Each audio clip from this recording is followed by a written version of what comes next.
I'd love to hear your thoughts before I go. Is that okay? Yeah, absolutely. Yeah.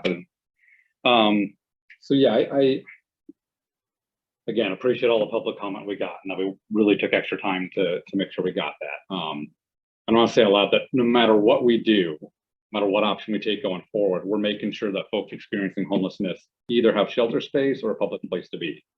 No matter what we do, that's what's going to happen. And so we just have options going forward on how to ensure that.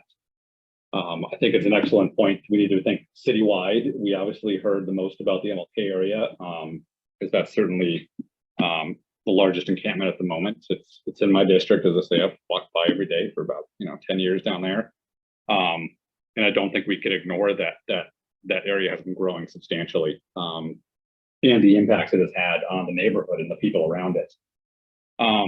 I personally can't support a full repeal. To me, it's too extreme. I think we need to find a middle ground. Again, we're going to make sure that folks experiencing homelessness have shelter or public space. But I do think we have to take into account the needs of everybody in the city, the impacts on environment and ADA access, and the entire population. One thing that really helped me was we were all provided this book entitled "The Book on Ending Homelessness." And it was provided to us by somebody who does a lot of work in advocacy for folks experiencing homelessness, and it's actually a really good read. And there's one section here I kind of wanted to point out. And so the author is basically an expert on the steps that jurisdictions and what we really need the whole country to take on this. But what really won me over is he has a section here about what we call public camping and encampments. And his recommendation actually says, do not legalize them or make them a possible solution, regardless of what you may think about your local lack of affordable housing or current capacity of shelters. Tent cities beget more and larger tent cities as soon as you start down this road, and resolving it is longer and more difficult. Before you know it, you're expending oodles of resources on really expensive bandages. Meanwhile, the problem will just grow. Another passage says, do not give anyone living there the impression that claiming public space as one's own is allowed or even legal. This makes bringing it to a close more difficult and more likely to be tangled up in various legal issues. Everyone has access to public space.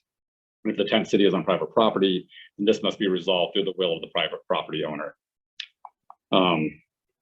There's other good things of what to do, which it does say, provide some basic resources, including access to clean water and public restroom facilities, but it basically recommends not to go beyond that.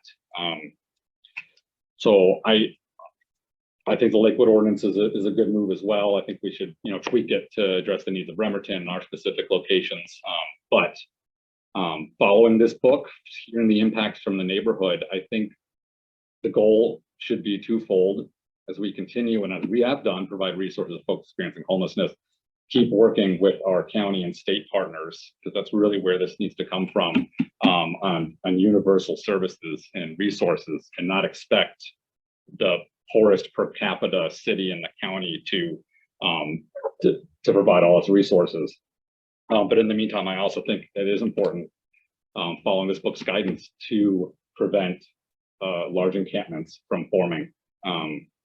We will make sure folks have public places or shelter, but I think large encampments are not the answer. I don't think it's a fair solution to folks experiencing homelessness. I don't think it's a fair solution for the neighborhoods.